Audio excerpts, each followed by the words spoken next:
talking about wildlife and nature type subjects.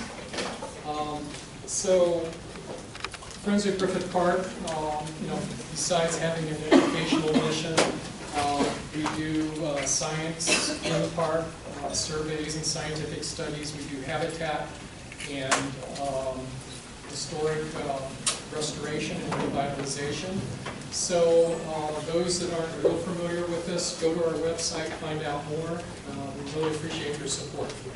I have an announcement that we have a few spots left for our plant identification class, which is Sunday morning at 9 o'clock, out in the field with Jorge Ochoa, and if you've been to his lectures, you know he's really a pick.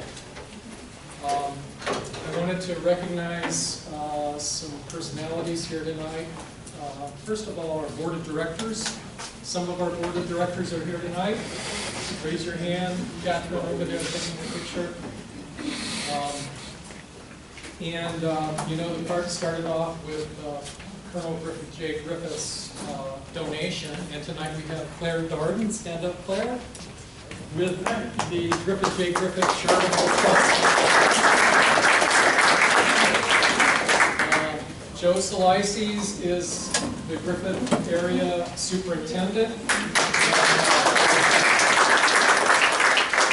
Recreation and Parks is a partner in this program tonight. They helped us with the room, so we really appreciate that. And we have plenty of presents from Recreation and Parks staff, especially the rangers. And thanks for all that you do. And even one retired ranger, Ranger Ann.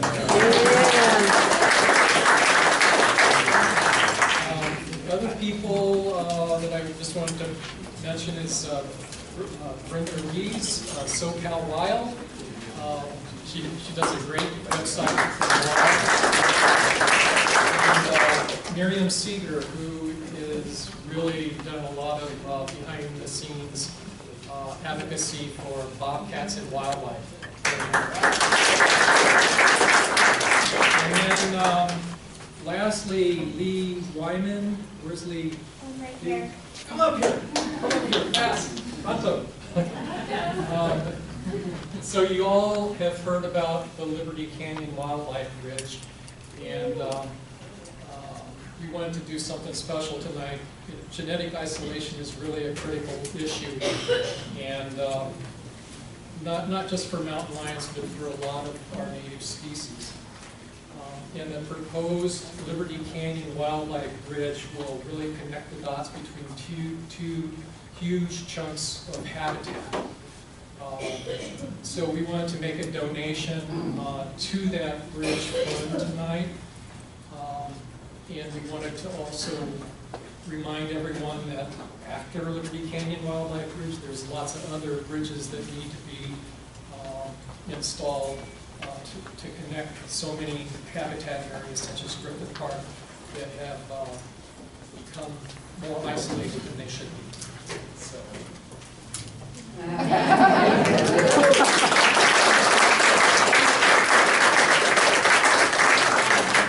Lee is with the National Wildlife Federation, and you have a lot of partners. Yeah, we're partnered with a lot of people, but we obviously support the great work that's going on here that is so essential to understanding, how to live with wildlife and how to help, with connectivity and these linkages that Jeff's going to be speaking about tonight. And so I'm really happy to be here, and on behalf of the National Wildlife Federation, thank you guys for coming out. Should there be So everyone can see my surprise face. Wow, thank you. This is very generous.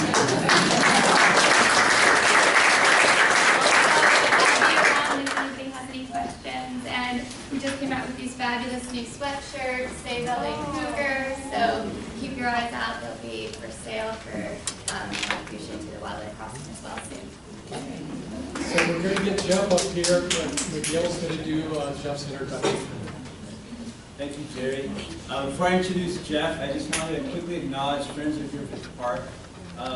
As you know, we have a mountain lion here in Griffith Park, And without the support from Friends of Griffith Park and George Grace to give us seed money for the Griffith Park connectivity study, that first photo would have never happened. Because, I mean, we really were basically, it was a grassroots effort, and they came and stepped up to the plate and saw Griffith Park as more than just a tourist destination. They see it and continue to see it as a wildlife oasis, like many of you do as well. So thank you again for that. For Jeff Sikich, he is a great speaker. I've listened to him a few times. But most impressive is his background, his work on cougars and also carnivores all over the world. So for that reason, our LA pumas are in the best of hands possible with regards to how they're captured and studied and the research data and where that goes. The Park Service is doing a great job getting those publications out there and allowing us to learn more about connectivity issues, genetic isolation, and where is the best place to put a bridge right now. So Jeff went to Indiana University. He graduated with a degree in environmental sciences and management. And he has had a long career studying a lot of different wildlife species. But most impressive to me when looking at his bio was that he has safely captured 16 carnivore species throughout his career. And he's been not only done that in the United States, but all over the world, including Sumatran tigers, leopards in South Africa, and jaguars in South America. And I've had the great opportunity to work with him. He's invited me to a couple of puma captures, but also I have a jaguar project in Nicaragua, and we tried to capture a jaguar. Unfortunately, it was a very humbling experience for both of us. We did not capture anything, but it was a great opportunity to work with him, see how dedicated he is to not only safely capturing these cats, but their conservation, and also his work ethic was extremely impressive and really inspiring. So I'm really happy and proud to introduce Jeff Sikich.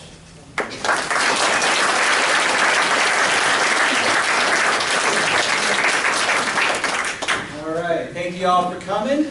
Can we turn down the lights maybe? Great, thank you.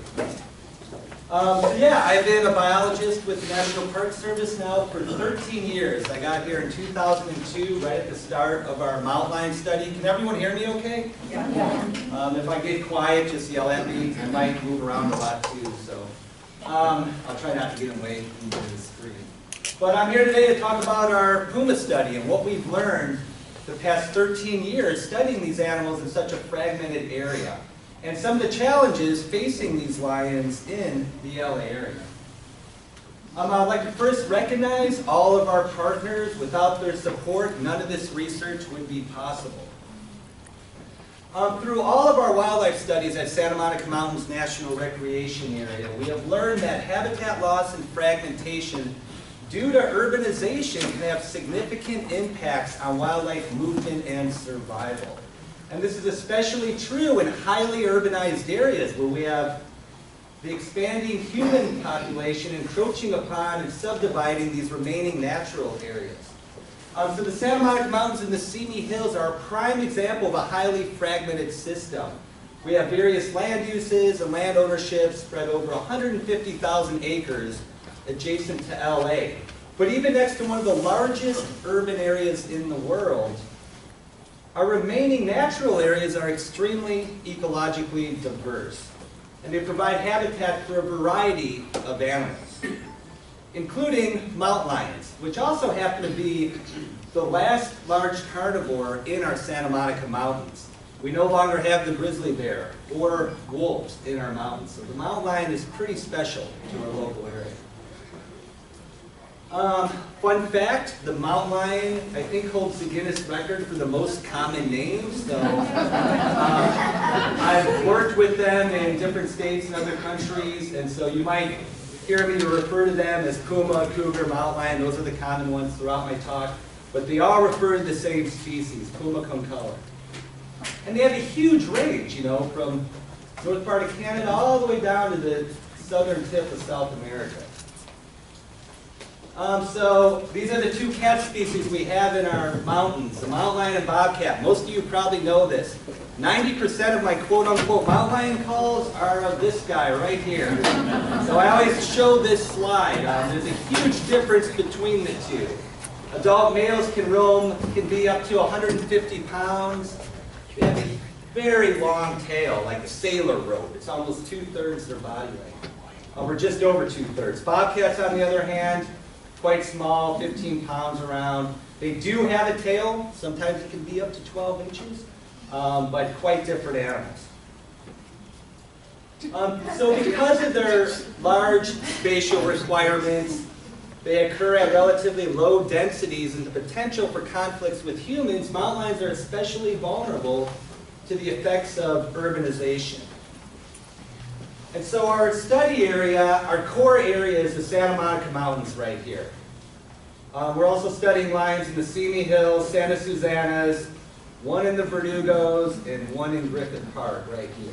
And so at the beginning of our study, we knew that the Santa Monica Mountains by themselves are not large enough to support a sustainable mountain lion population without connectivity to the Simi Hills and to the Santa Susana Mountains and eventually to the Los Padres National Forest, which represents our nearest source population of lions. We believe lions are doing pretty well up here. It goes hundreds of miles up to the Bay Area. So to maintain any genetic diversity here, we need to make sure our lions are able to move up and lions from up here are able to move down. Santa Monica Mountains are roughly around 275 square miles. At any given time, we can fit 1 or 2 adult males, 4 to 6 adult females. You sprinkle in some kittens and subadults, that's only 10 or 15 animals at any given time. So in 2002, to better understand the ecology, behavior, and conservation needs of lions, we started our study and we asked the following questions. What is lion behavior and ecology like in this urban fragmented area? How are lions using this landscape? Are these remaining natural areas ecologically connected? What's a barrier to lion movement? Are there any possible corridors? Can people and lions get along? And overall, do we think lions can survive in our park in the long term? So to answer these questions, we have been capturing mountain lions, placing GPS radio collars on them, and tiny VHF kitten implants in young kittens. And to date, we have data on 47 individual lions. Once we capture an animal, the whole process takes around an hour where we release the animal on site, but it's a pretty busy hour. We're assessing the health of the animal, monitoring the temperature, taking a ton of different measurements. Really important is we're taking tissue and blood samples, checking for doing disease and genetic analyses. But the most important reason to capture them is to place this GPS radio collar on them. And with this radio collar, we get very important data. It connects to satellites, which pinpoint where that animal is on the landscape, and will actually send those points to our computer. So on average, we get around 8 locations a day from our mountain lions sent to us in pretty much real time. And so currently we're following 14 animals in our mountains. You can see they're pretty well spread out. And this is what our data points look like. This is a P27 adult male, a week of him traveling. Each location here is an individual point. When we click on it, we can see the date and time. So it's pretty interesting. And when we start to accumulate many points, and we draw a polygon around the outer edges of the points, that's what we call an animal's home range, which you'll hear me speak of later. So with these GPS radio collars, we can learn a lot. We can see where are they moving. Are they crossing freeways? Are they in your backyard? What are they eating? We'll hike into points. Are they reproducing? We'll hike to den sites and identify young. Are they interacting with other lions, fighting or mating? So we can really learn a lot by following their points. So these are the home ranges for the first 12 lions we radio collared. They weren't all collared at the same time, but it gives you an example that pretty much it's clear to see all home ranges are bordered by freeways. And also, home range size is similar to lions studied in more natural landscapes. Males, roughly almost 200 square miles. For females, around 80 square miles. Another interesting thing is every young male we've ever followed in the Santa Monicas has used the entire mountains at least some point in their life. And I'll go back to that point a little later. Here are the GPS locations, those individual dots on a map for our first 22 lions. It's nearly 65,000 individual points. And you can see they pretty much cover all of the mountains. And so we were really interested in where are these points on a map? Are they in natural areas? Are they in what we call altered, which would be a landscaped park, a cemetery, a golf course, or are they in an urban area, so your backyard? And for our first 12 lions, we did a detailed analysis, and these animals consisted of adult males, adult females, and subadult males and females. And the take-home point here is 98% of all those 65, or I think this was 32,000 GPS points, were in natural habitat. And 2/3 of these points were greater than a kilometer from developed areas, meaning these mountain lions are preferring areas of natural habitat away from people. But occasionally they do end up near homes, near these urban areas. And many times it's these young males testing their boundaries. They don't necessarily know a suburb is there unless they come up to it. Here's an example of subadult male P8, right after he dispersed from mom, going to the extreme eastern edge of our Santa Monicas, right near the 405, navigating right through woodland hills. As a young male, his mom never took him near homes, so now he's out on his own and quickly realized this was all in one night, that it's unnatural, and he left all in that same night, never returned again, and no one saw him, which is the amazing thing. So we can't talk about the urban interface without P22, and I can't give a talk in Griffith Park without mentioning this cat. So there's definitely challenges for these cats living on the edge of developed areas. And most of you probably know the story of 22. Miguel was the first one to get that photo. The Griffith Park Connectivity Study had a bunch of cameras out with help from Friends of Griffith Park. And they discovered him back in 2012, February of 2012. They told us, our study, we were very interested in this fact. And we soon recaptured him in March. And we have been following him since then for 4 years. And as a young male, he was roughly around 2 years old when we caught him here. It was great for P22, I think. Being a young male, their mountain lions are solitary animals, and adult males will kill especially younger males in their territory. So he was able to escape the adult males in the Santa Monica. So we ran his genetics, and he was most likely born in the Santa Monica Mountains. And his father is actually P1, the first puma we ever captured in the Santa Monicas back in 2002. So that meant being born in the Santa Monicas, he had to cross the 405, navigate the Hollywood Hills, then cross the 101 freeway to get to Griffith Park, which as a young male was great. There seems to be plenty of prey for him. There's no adult males, and he was in this little oasis. But he's an adult now, roughly around 6 years of age, with no breeding opportunities. So it's quite amazing that he's still there. And to our knowledge, he is the only lion with he has the smallest annual home range of any lion ever studied. Roughly 8 square miles here. Here's an example of adult male P1, his father. Around 200 square miles, his home range. P22, 8 right there. Here are the GPS points for the first year and a half of P22. If I were to show all 4 years, you couldn't see anything. The points would cover up the whole map. But the green areas are natural habitat, gray, urban. You can see, using up pretty much all the natural areas. Here's the Google Earth overlay. Using all the natural habitat. But occasionally, testing his boundaries, ending up under someone's house, as you've heard. Navigating through the streets occasionally, getting picked up on surveillance cameras.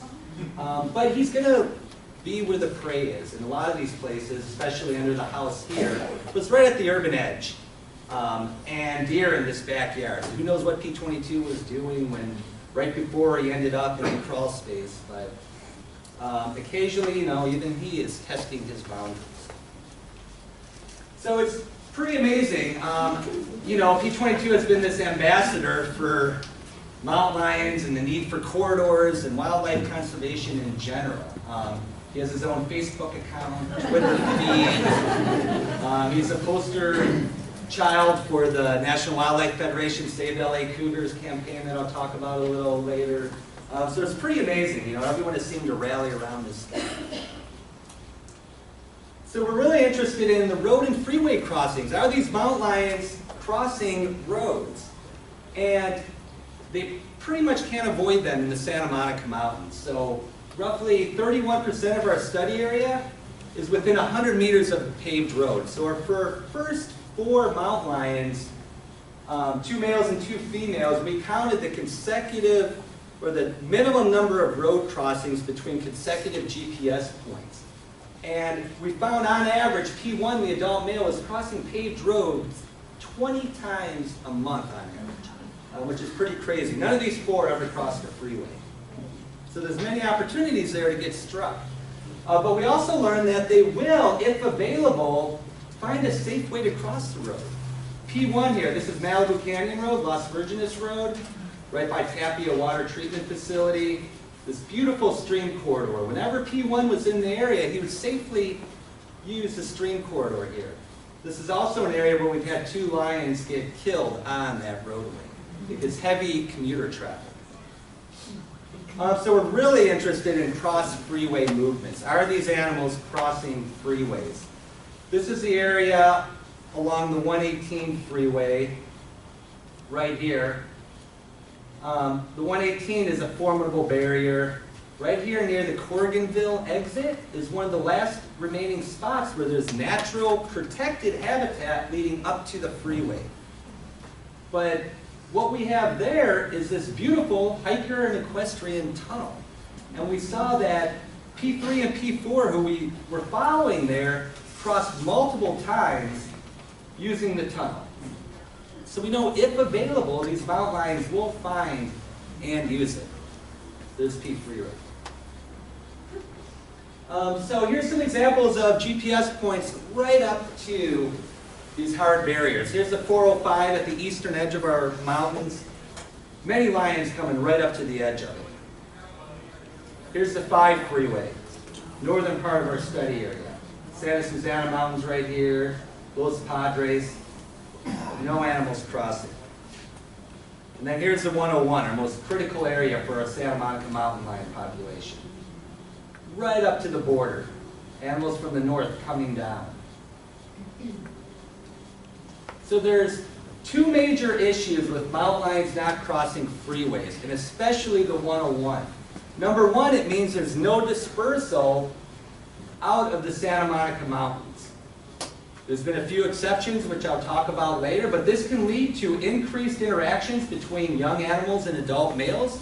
And for males, that leads to fatal fights. And for females, it leads to breeding with their fathers. And even more importantly, it means no dispersal from north to south into the Santa Monica Mountains. And there's been one exception to that. So together with inbreeding, this leads to very low genetic diversity. And that's what we're seeing. We're documenting inbreeding and killing of close relatives in our Santa Monica mountain lion population. There's not too many options for them. And in fact, in our current biology paper, we noted that there's significantly reduced genetic diversity south of the 101 in our Santa Monicas, and our lion population actually has the lowest ever recorded genetic diversity in North America, except that of the Florida panther that went nearly extinct. So they're really isolated here. Bear with me on this slide, but this is a cool representation of what I'm talking about. So This is a structure analysis we ran, which is a program that you toss all your genetic information of each individual lion into it. And you don't tell the program where the animal is from. And the program will cluster together groups of animals based on genetic similarities. And so when we added all of our mountain lions into this program, it identified 3 distinct genetic clusters. And we'll call them the green, the blue, and the red. And when you plot these clusters on a map, here's what you get. The green cluster, the blue, and the red. And the main thing separating these clusters are freeways. So here we know there's proper connectivity. So the Santa Susanas and our Simi Hills mountain lions are similar. The red here, the 5, a major barrier. Then the 101 here, separating our Santa Monica Mountains from animals to the north. In the 13 years of research, we have had one successful crossing from animals from the north coming south. And this was P12 back in 2009. And his crossing was very cool in our opinion because he actually altered the genetic structure of our population when he crossed and mated with P13. He had a litter of 3 kittens and passed on those unique genetic material to his offspring, temporarily altering our genetic structure. This is the coolest part of my job, is going to these dens, so I always have to show a cute kitten photo. So we've identified 11 litters from 6 individuals. We've marked 25 kittens. We've radio tracked 18 of them through the course of our study. So it's really great to follow animals at such a young age up till dispersal and see where they go and what they're doing. But since then, P12 hasn't had any other options. So he's actually been breeding with his daughters and granddaughters even. So what are these animals eating? So we get all these GPS points, and when a mountain lion kills a deer, for example, we found that they'll stay on that deer anywhere from 3 to 5 days. And so we'll get a cluster of points in one location. When a mountain lion kills a deer, they typically drag it to an area of extreme, densely covered vegetation. They'll feed primarily at night.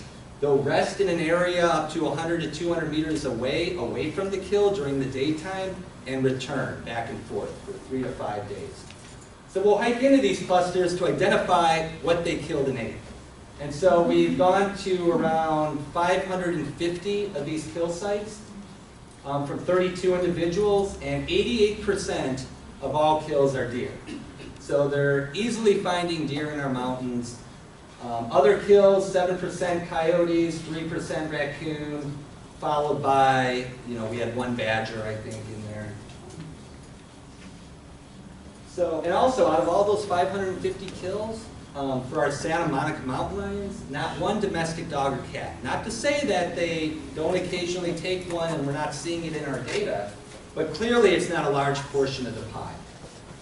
But it is important, and we have seen mountain lions take hobby animals when people have goats and sheep or llamas or alpacas.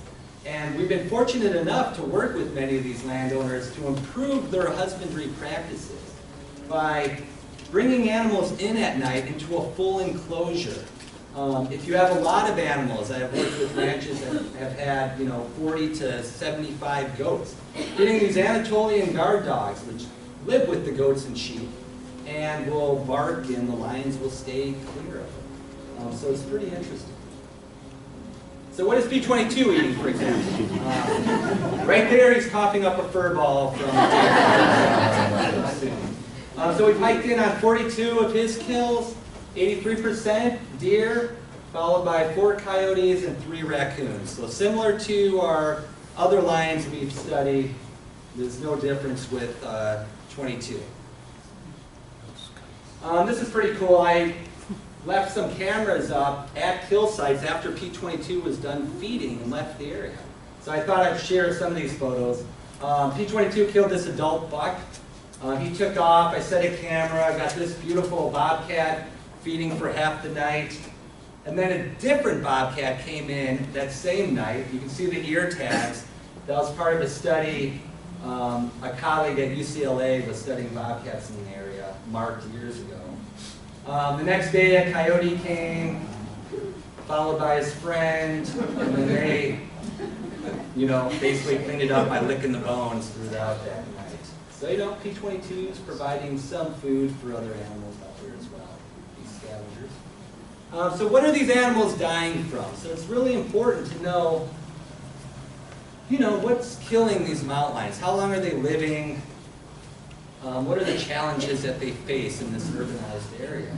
And so we've documented, I think it's 12 now, road mortalities.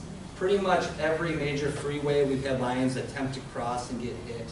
Also some of our major secondary roads, Canaan and Las Virgenes here. Here's an example, P18, a young male. So mountain lion kittens will stay with mom for around a year, year and a half, at which time, they're teenagers and they get annoying and mom kicks them out. And they're looking for an area of their own, outside that of the adult male. Like I mentioned earlier, in the Santa Monica's here, we have at any given time 1 or 2 adult males using the whole territory. So we see these very interesting movements of these young males going to the extreme outer edges of the adult male. P18 attempted to cross the 405 freeway and got struck and killed. Here's another one, a young male who attempted to cross at Liberty Canyon.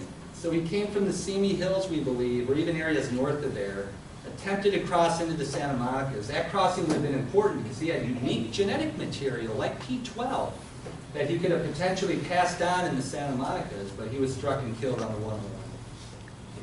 We've also had one poaching, an illegal shooting of our mountain lion P15. He was decapitated and paws were cut off.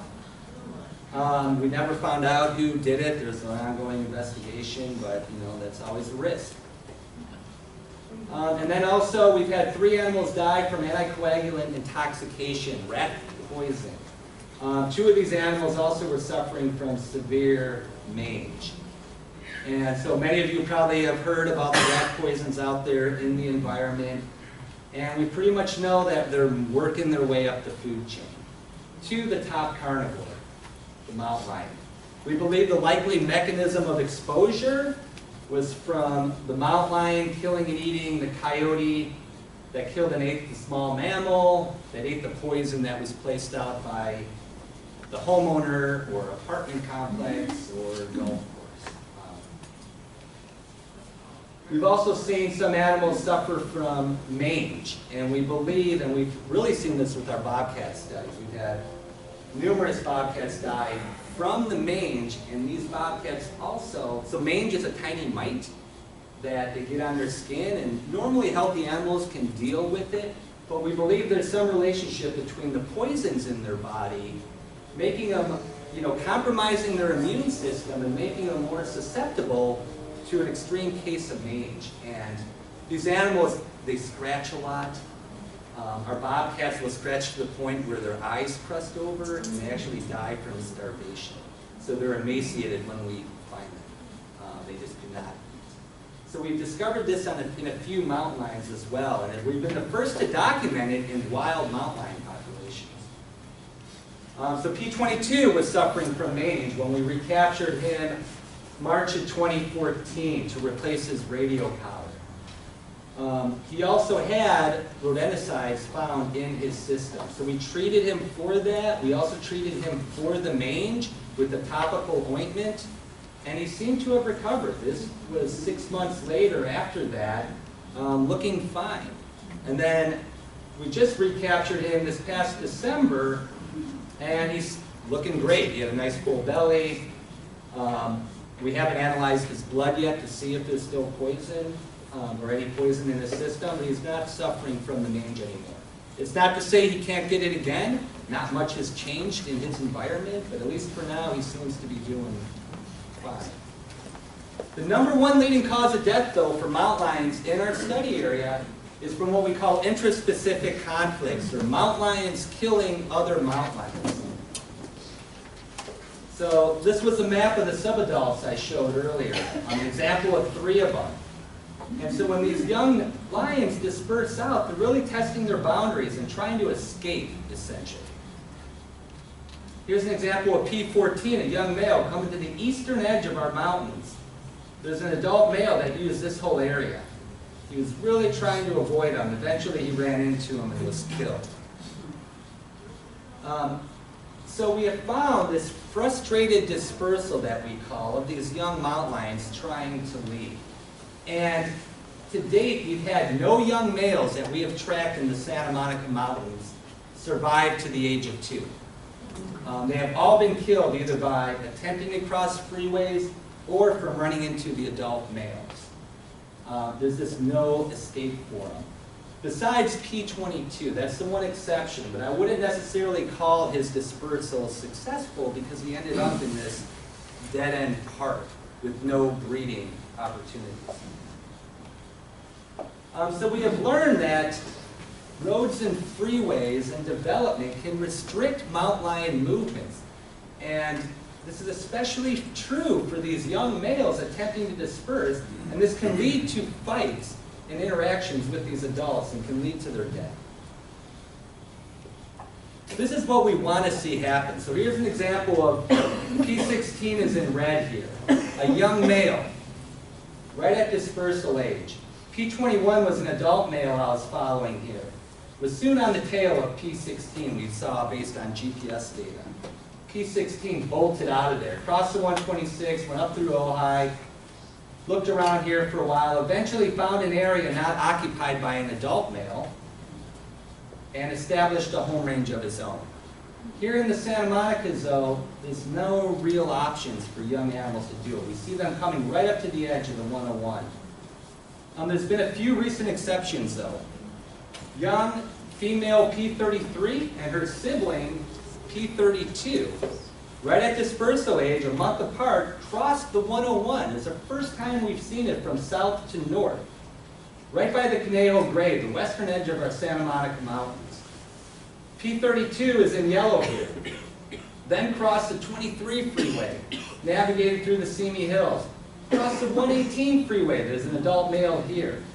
Eventually crossed the 126 freeway into what we consider the promised land up here, the Los Padres.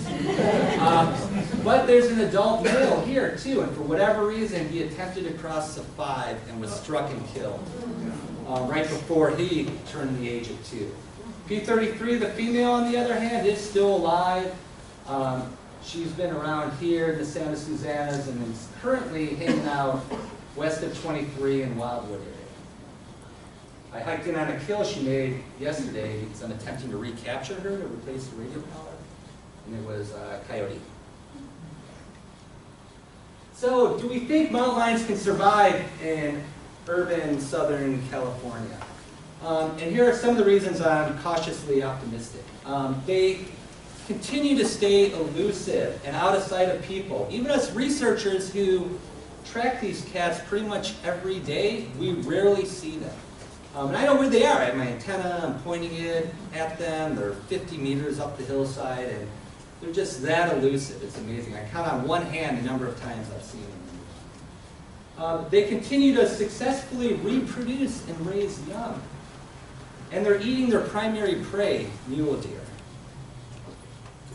And there's been a lot of interest for the past decade in restoring landscape connectivity. And we've been working with Caltrans for many years on multiple freeway projects along the 23, the 118, the 405, doing mitigation, improving fencing, clearing out culverts to help animals move. But until recently, we've really had a great push along the 101 freeway right in the vicinity of Liberty Canyon. And there's efforts right now to fund a proper crossing. We have all these different organizations involved, as well as federal, state, and local elected officials involved in this effort. And so Liberty Canyon is one of the last remaining spots along the 101 where we have natural, protected habitat leading up to the freeway on both sides. And this area connects to all the way to the Simi Hills, straight up to Corriganville, where there's a nice tunnel here, into the Santa Susanas, and up into the Los Padres. Currently, right now, it's not great for animals.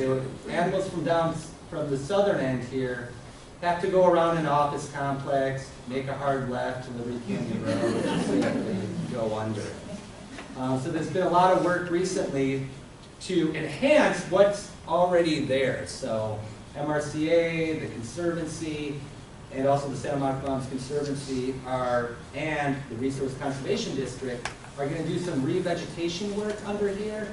Caltrans is also improving the fencing on both sides of the freeway to make it wildlife proof, to guide animals into here. But even more importantly is we're working on this, a vegetated overpass over the freeway. And this natural land bridge would be great. Other countries are pretty progressive in this. We're really behind the times in California in particular and in the States. We know through previous studies animals will find and use it. And of course it's going to benefit the mountain lion, but also many other species out there as well. So we've been doing a long-term bobcat study, almost 30 years now, and we have seen that bobcats also, there's genetic differences on either side of the 101. Also with coyotes that we've been studying. From 1996 to 03, we did an intense study, and we're continuing that now. We've also looked at smaller critters, from lizards and even bird species, the wren tit. We've discovered that for these species even, there's significantly reduced gene flow on either side of these freeways. So even for birds that can fly, you know, they're not getting across these landscape barriers. So this land bridge will benefit many other species out there. We've also known for our studies that wildlife will find and use these if available. These are drainage culverts that are not built particularly for wildlife, but we know animals will use them. So there's been a lot of public interest and support for this work, which is great. And we're extremely excited now because we have the National Wildlife Federation has partnered with our friends group, the Santa Monica Mountains Fund, to bring awareness and even more importantly to raise funds to build this crossing. So I encourage everyone to check out SaveLACougars.org. It's easy to remember. You can learn a lot about this effort. And it's definitely an exciting time. And so in conclusion, we know that roads are negatively impacting the movement and genetic diversity, not only for mountain lions, but for pretty much most other critters out there. But there is hope. Wildlife is capable and willing to use these crossing structures if they're located in the appropriate areas.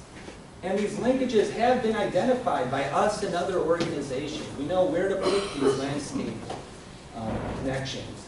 And overall, mountain lion survival will depend on this regional connectivity and their ability to cross highways. And that is P46 and P47, our newest addition to our mountain lion study. P19 was a mother, that was done at the den site. So yeah, thank you for your time.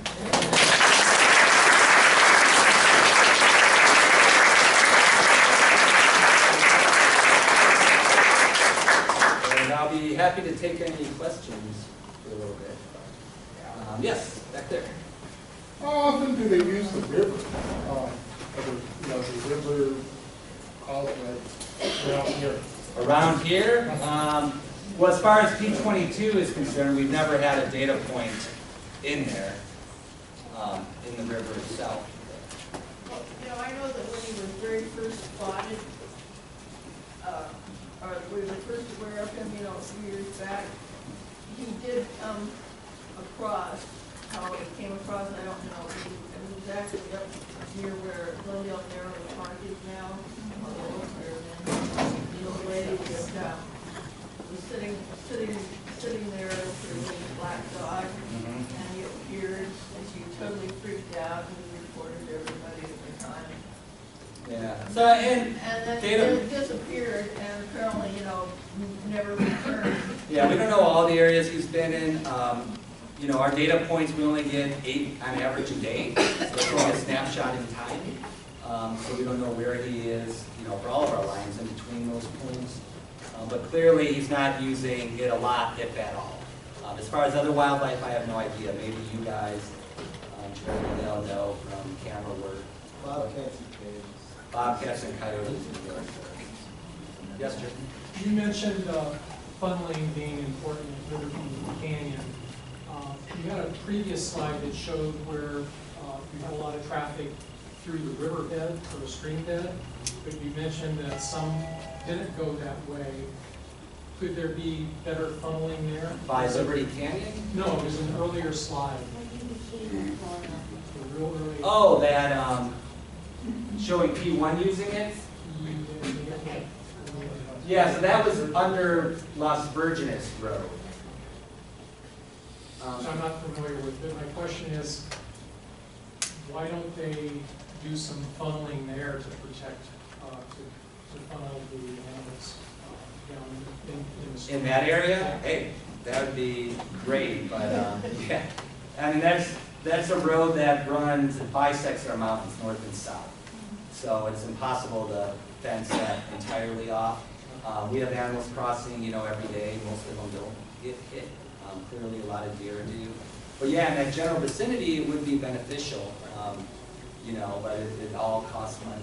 And yeah, but whenever you can, especially these choke points, can funnel them with fencing, proper fencing too. So it has to be roughly at least 8 feet high, 2 feet underground. I understand that when they were reconstructing the Mulholland Bridge that goes over the San Diego Freeway, that they were supposed to have added like some kind of a walkway or an area where the wildlife could go over that bridge. And so I would think that they would, that's one way for them to get across the 405. Yeah, so it's not ideal. I haven't been there, but I have a colleague who's working on that study, and we're monitoring it now with cameras, and we're not getting a lot of use of it. I would have to ask him. But it's not vegetated. It's pretty open going across, and there's a Jersey barrier, I believe, there. Yeah. So it's not as effective. It's better than what was there before. Right. So yes, it's a potential crossing point. We know wildlife will use these, man-made structures too, not built specifically for them occasionally.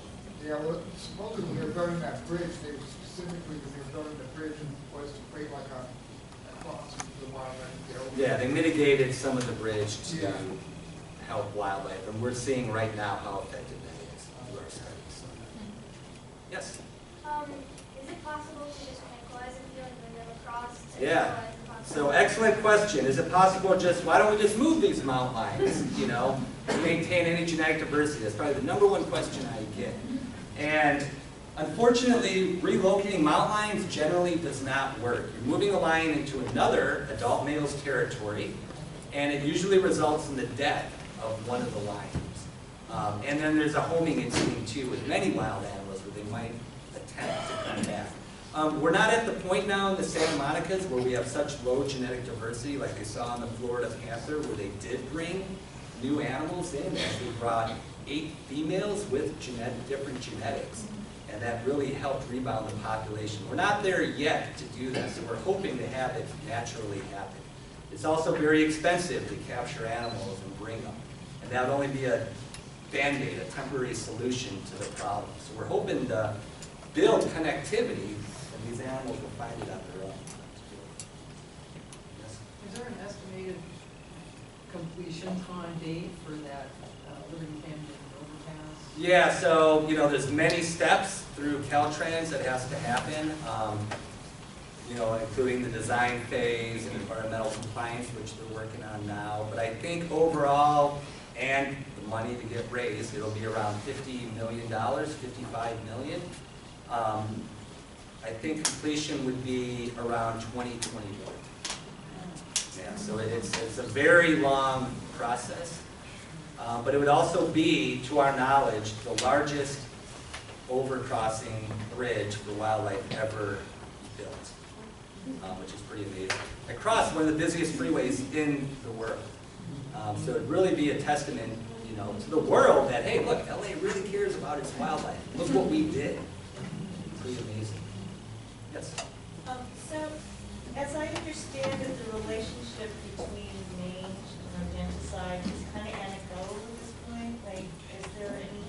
Yeah, so it's really hard to study. Embrace that, it's true. Yeah, no, it's extremely difficult to study, and we had a PhD student at UCLA looking at that, with bobcats in particular. And basically we know that, it'll help suppress the immune system some, and make them more susceptible to mange.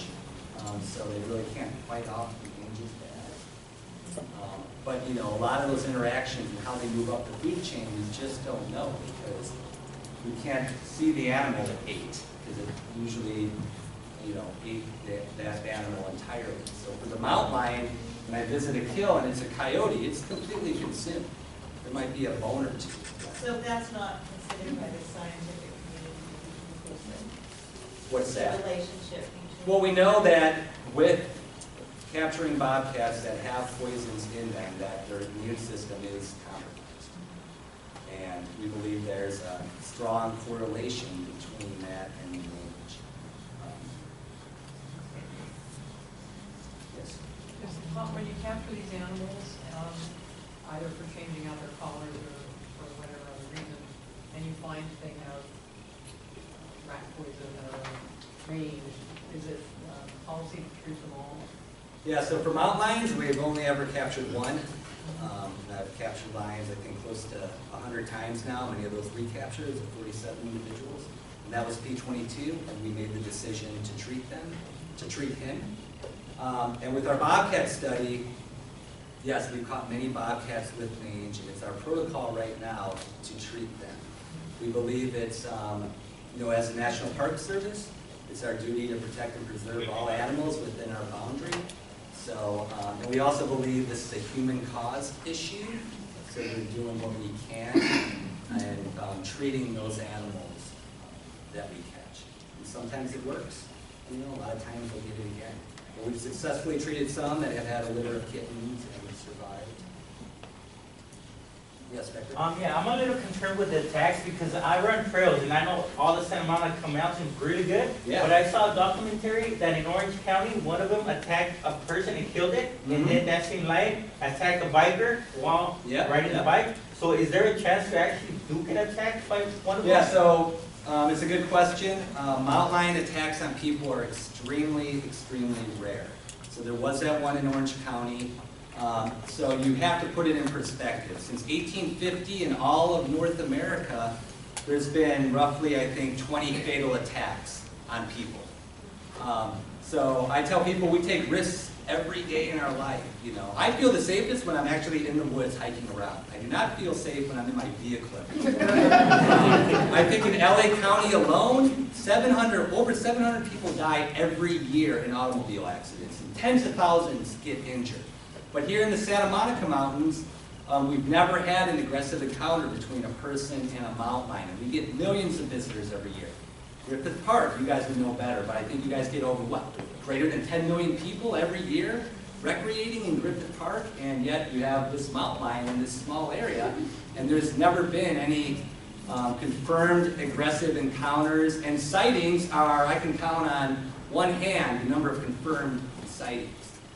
So the risk is very low of getting attacked by a mountain lion, even in this urban fragmented landscape. Now, it doesn't diminish those attacks that have happened. I tell people mountain lions are definitely capable of it, and they deserve a healthy respect, but the chances are very low, and we take risks every day of our life. So recreating in mountain lion country is just another risk, although I think it's a small one. More people die every year from deer, running into deer. I saw a stat that vending machines kill more people every year than mountain lions. So be careful when you grab that coat. So yes, it is a risk, but a very small one. It's not to say it will never happen in our mountains. I really hope it doesn't, but it's definitely a possibility, a very small one. And it's important to know what to do in case you do see a mountain lion. You do not want to run. You don't want to look like prey or a deer. You want to make yourself look big. If you have a small child, pick him or her up. If it does approach you, be aggressive, back towards it. Many times in the lions I've run into, so I attempt to see them. When I'm trying to recapture them, I'll sneak in, try to dart them, and they outsmart me pretty much every time. They smell, hear me coming, and run away. But the times I have been able to, they'll just stand still, almost as if I don't see you, you don't see me. Put their heads behind, you know, a tree limb and just stay perfectly still. So if that happens, you just slowly back away. Yes? Is that partly because they're nocturnal? I mean, are they mostly active at night? Yeah, so they're mostly active at night in the crepuscular hours, dawn and dusk, but they will move around during the day too. But yes, mostly at night they're active. It's better for them, you know, there's not smelly humans hiking around making a noise. But if mountain lions wanted to eat us, we wouldn't have lions here anymore. We would have killed them all off. Yes? It looked from the map that it was not only the local mountains, but all the small mountain areas are already claimed by adult males. And so having an overpass from one small area to another small area doesn't seem like it's going to do the job of allowing these young males to find their own territory. Yeah, well, so it will work. And so if we build it, you know, this is a common question, are we going to have more lions? And like I've told people, you know, when we cut the ribbon, we're not going to have lions lined up behind it. There's a carrying capacity, and only so many can fit on the landscape. So, you know, if we get one lion every few years, that would be enough to maintain some genetic diversity. When P12 crossed, he happened to cross at a good time, when one of the adult males was real old, P1. And he was a young subadult, got into a fight with P1 and recaptured him, he was all beat up, but he hid out and stuck around long enough. When P1 died, he took over that range. So that's what a lot of these subadults will do occasionally, is they'll just kind of hang out, beef up, you know, until they can take on an adult male. So we hope it'll be better than with the option now, which is no immigration from north to south. It'll also give our younger animals, our younger males, a chance to lead. And we know that they will move great distances. And even in more robust areas, more natural environments, not every young male survives to adulthood. Leading cause of mountain lions in every other study in unhunted populations is from other mountain lions. So there's a carrying capacity. They'll kill other ones in their area. You can only fit so many. Yes? Are there mountain lions in Angeles National Forest, or are they just not part of this? Yeah, there is, but we're not studying any of them. Okay. Yeah.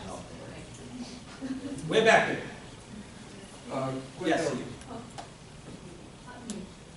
What will happen if you can't breathe? I mean, does it threaten his viability if he's alone this whole life? I'm sure he'll still survive as long as he's eating. Okay. You know, I don't know what he's thinking or how frustrated he is. I know I'd be frustrated. But, yeah, we just don't know. It's a unique situation. I've never heard of this. This has never been studied before, where there's this one lone male in this small area. I would have bet he would have left already. Have there never been any females that have ever come in? I mean, since we've been studying them for 4 years, there hasn't been any other mountain lions, to our knowledge, to enter. You don't want to really female. I mean, the area is already pretty small for one lion, let alone 2 that would potentially breed and have kittens, and now we have, you know, 5 lions in here. Then they build a bridge. Yes. So the overpasses, I would imagine, are extremely expensive. Mm-hmm. Are they considering at all tunnels?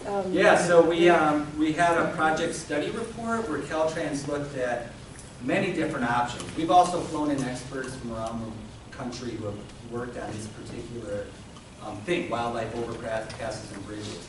And a tunnel, which can be great for mountain lions, we found they're not great for many other species. So ungulates, deer, for example, are extremely sensitive to tunnels. Pretty much, you know, it's long and dark. This would go under 10 lanes of freeway, so it would be a huge tunnel. It's also just as expensive because they can't, usually for tunnels, they'll do what's called cut and cover, where they actually close the freeway. So, you know, we can't close the 101. Everyone would hate lions if that happened. But you would have to close the freeway and just drop a tunnel into it. We're not able to do that there, so they actually would have to bore a tunnel in, which is possible, but it would be as expensive as an overpass is what they came up with for a proper tunnel to be built. But an overpass would benefit pretty much most species out there. Overpasses also work for birds, also as a guiding line function. So many of our roadkill surveys, we pick up many birds as well that get hit by vehicles. Yes? How do you find and get close enough to an uncollared lion so that you can dart it? Yeah, so that's difficult. I do a lot of scouting. I look around for track sign, areas where I think a mountain lion might be. Then I set traps. And once we capture them, then we dart them. So they're restrained when I do find them and catch them. Yes. Like metal traps or how? Yeah, so we use 3 different methods to capturing our animals. One is trained hound dogs that will sniff out where a lion is and mark them up a tree, and which point we'll dart them. I also use these padded cable restraints that I bury in the ground in an area I think a lion will be, and it captures the lion that way, right above its paw. And I have trap transmitters connected to them that actually call my phone the second the animal's caught. So most of the time I'm into the capture circle site within 15 minutes to a half hour. And those times I'll just wait on the road nearby all night until the trap goes out. And then I can get in there right away. And we've caught every new animal with that way or with cage traps we'll also use. So if I find a kill, we have a big cage trap and put the kill in the back of the deer. And animal will go in there hopefully. And when the door falls, there's a trap transmitter on there that'll call my phone, and we'll go and work up that animal to really minimize the amount of time they're captured. But we've captured a lot of animals this way. We've never had any issues. Yes? How long will a mountain lion live if he's in an area that's big enough for it? Yeah, so mountain lions on average in the wild, an old lion would be around 12, 13 years old. In captivity, they can around 20 years. So, they've been longer. But in the wild, 10 to 13. That thing. How many deer do they eat, and how many deer are in Griffith Park? Yeah, great question. They'll eat around 3 to 4 deer a month. And how many deer are in Griffith Park and the other mountains around, we have no idea. We would love to study them. We've applied for grants before, but deer aren't as sexy as mountain lions. It's harder to get Could money. P-22 run out of food? I doubt it. Okay. Just from hiking around, and I'm sure of many of you rangers and people who recreate here, you see plenty of deer. Look at Forest Lawn Cemetery on any given day. And so, yeah, I think there's plenty of deer for P-22. I don't think he's impacting that population. But yes, we would love to be able to study the deer. Currently, there are some studies looking at genetics, so picking up deer scat, deer poop, and in the whole region and seeing how they're related across these landscape barriers. The USGS is partnering with other folks to do that study now. Because they've crossed the 405 too, haven't they? Or the 101? We don't know. Oh, okay. Yeah, so I'm monitoring the 101 right now at Liberty Canyon with cameras. I have not recorded in almost a year now one animal going underneath that. Remember that road I showed you? I've had some coyotes peek in, but not do a confirmed crossing. And no deer. Deer, again, are very sensitive. But where we are monitoring along the 405, especially Bel Air Crest, where there's a road corridor and some vegetation on the sides, we have had deer go under there before. So. Yes, in the back corner. Is the Rocky Peak overpass over the 118, is that an important?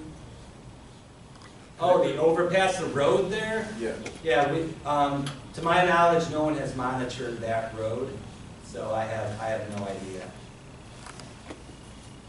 Yes?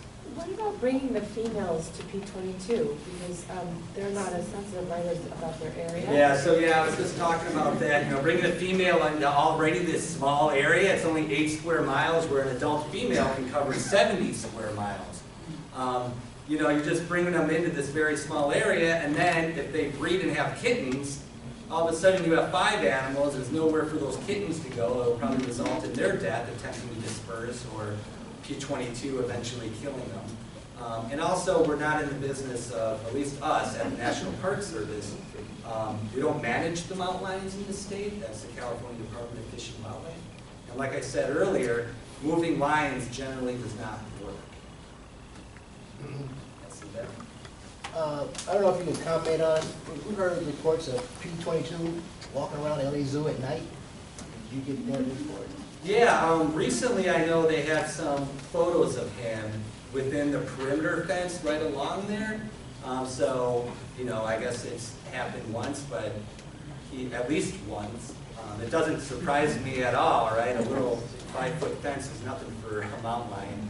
Effective mountain lion fencing has to be 12 feet tall with an overhang. So,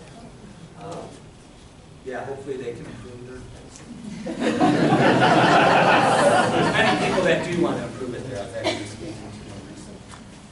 But yeah, I mean, P22, there's plenty of deer around there. He's going to be where the deer are, so it doesn't surprise me.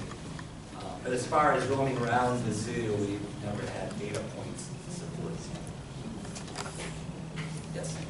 Do the collars ever cause problems? I mean, Yeah, so that's a common question. You know, the collars do look kind of big, right? And they are.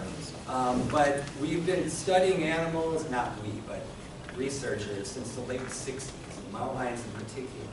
So a lot of research has gone into these collars and what kind of size they should be.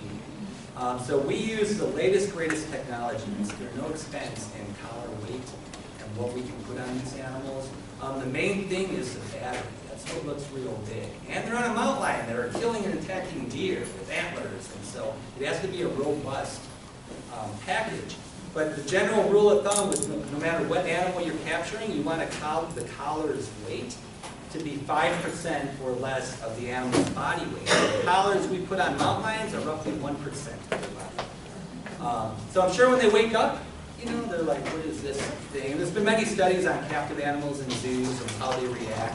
I think they might react at first, but there's been no indication with pretty much all the species out there that it affects their hunting ability, reproduction, or movement. So with these collars. And without these collars, we wouldn't know any of this. So there are some non-invasive ways you can study wildlife, which is great too, depending on the questions you're asking. You can put remote cameras out and get an idea of, you know, what animals might be in an area. But without collaring these animals and following them, we have no idea what they died from. So the collar will send my phone a message when it doesn't move for 8 hours. So immediately I can hike in to that carcass, take samples, test them. We would also have no clue about rat poison if we weren't collaring these animals and seeing what they died from. Usually with rat poison, these animals die just in their environment. So unless you're stumbling upon a dead bobcat randomly, you're not going to find it. And you won't find it at the numbers we have found them at. To say something is conclusive that yes, there is an issue.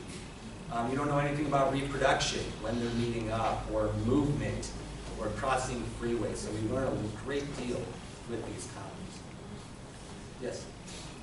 What happens if your phone goes off halfway through a lecture? Good question. We might have time for just a couple more questions.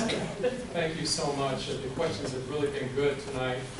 And I just wanted to bring your attention to our rodenticide posters over here. This is an issue that Friends of Griffith Park is really engaged with right now. You may have heard that some of the second generation rodenticides have been taken off the shelves, but you can still get them on Amazon.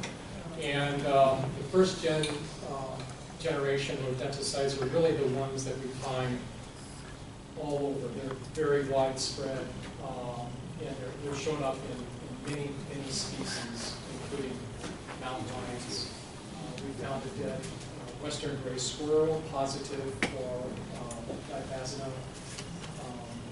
And then we also, National Park Service had some animals in the freezer that were tested, and they all came out positive. Yeah, a slide I didn't, I'm sorry to interrupt. No, you're done. But a slide I used to show, I should have incorporated it into here. There's a study up at UC Davis that looked at 100 mountain lions throughout the whole state. And these were lions that were killed either by roadkill, by vehicles, or depredation permits. And they tested their livers to see the amount of poison in them. And 75% of those 100 had multiple compounds of rodenticide found. And these animals were spread across the whole state, found in more natural areas, in the middle of the Sierras, more urban areas like here, and also agricultural areas. So we know this is widespread across the state. Yes? So do you think that it's possible that there's going to be a more extensive ban on those things? I mean, how much of a case do you have to make before they'll ban? I mean, Yeah. CBT all over it. Yeah, I mean, I'm good at researching them. I don't have all those answers. Second generation has been banned for consumers to buy it at Home Depot, but licensed professionals can still put it out. But that ban is a great step in the right direction. So, the more people that get involved, the more research we can do to make the case, the more we strengthen our. Yes. I have a question about those 8 data points that you mentioned that you collect on the line. So like P22, like you'll know 8 times during the day where it is. And how are those determined? And then is there any way that we can sort of That you can see them. P22? Yes, great question. So the collars, you can program them any way you want. I can have a point taken every 15 minutes, but then that compromises battery life. So we came to, with 8 points a day, we can get 2 years of battery life out of P22, where I don't have to recapture him again for 2 years, which is great. We try to minimize our impact on that. And the 8 locations, we spread them out mostly at night. So every 2 hours from 5 p.m. to 5 a.m., when the animals are most active, we're interested in. And then we take one daytime location at 2 p.m. And a lot of times we just hunker down for the day. And then, can people log online and see these points? No. You can't, unfortunately. And the reason is, it's for the lions' safety and also for your safety as well. I just can imagine all the people, if they know lions nearby, they're going to want to get a photo, and that will disrupt that animal's Exactly. So we don't give out those, any locations on animals we are currently following. But we have generated maps for the public on animals that we have already passed on, died, and we have data. That slide with the park, I mean, it showed that all over that 8 square mile. Oh yeah, yeah. I mean, all over. He covers everything. Like I said, if I plotted 4 years of points, you can't see all the points. So he covers every square inch. Yes. That's one quick question. I'm just curious. If, say, P22 again got spotted on a camera or something, it was like he had to be but it wasn't time to change the radio collar, would you guys choose to track him down and trap him and treat him? Yeah, no, it's a great question. I hope that your answer is yes. Yes, that was pretty much the case last time. I mean, it happened to work out that we knew his collar needed to be changed soon. But also, Miguel had some photos early on before the capture that showed that he might be suffering from mange, and we also had some, so we made that decision. Before that decision, we also contacted the California Department of Fish and Wildlife. Also, the capture can be a stressful experience if they're already compromised, so it's that, it's a hard question to answer. As researchers, we really just try to be the eye in the sky to see what is happening, but especially with 22 and the mange issue, we have made the decision to treat. One more question. So there was a mountain lion killed a few years ago in Santa Monica, and I want to say like right in the middle of the... Second in Wilshire. Yeah, right. So why couldn't they have tranquilized the animal instead of killing it right then and there? Yeah, great question. They attempted to, so California Department of Fish and Wildlife was on scene, along with many other of the local PD. And they did dart the animal,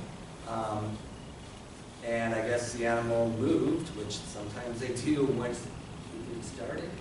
And for whatever reason, the police thought it was going to jump out of this courtyard, and so they shot it before running into it. After that unfortunate incident, I was on my way there to help out, and unfortunately they didn't.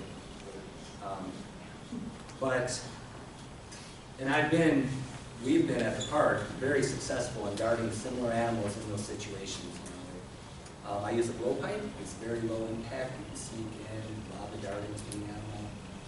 It's like a little mosquito bite, not even there, you know, would hit them. You back away, usually the animal goes down. But that was an unfortunate incident for that animal, but it was a tough situation. You have a lot of police there that have never seen a lion, and their duty is to protect people. And if this lion runs into the street morning rush hour, that could cause an accident. And I did like to hear that at least they tried darting it in the first place. But after that happened, the Santa Monica PD did have a focus group meeting where they invited us and other people. And so we gave them advice on what to do different in the future. I don't want to end it on a down note, so there's one more question. Happy question. Was that an animal that you had already studied? What's that? Was that an animal that you had already studied? No, the Santa Monica lion was one we did not have tagged, and it was one that had some unique genetic material. Oh. It was a young male testing his boundaries, and he just wandered way too far. So that would have been a perfect animal to, study, collar, move him back safely. But it wandered too far into the wrong spot. Okay. Thank you.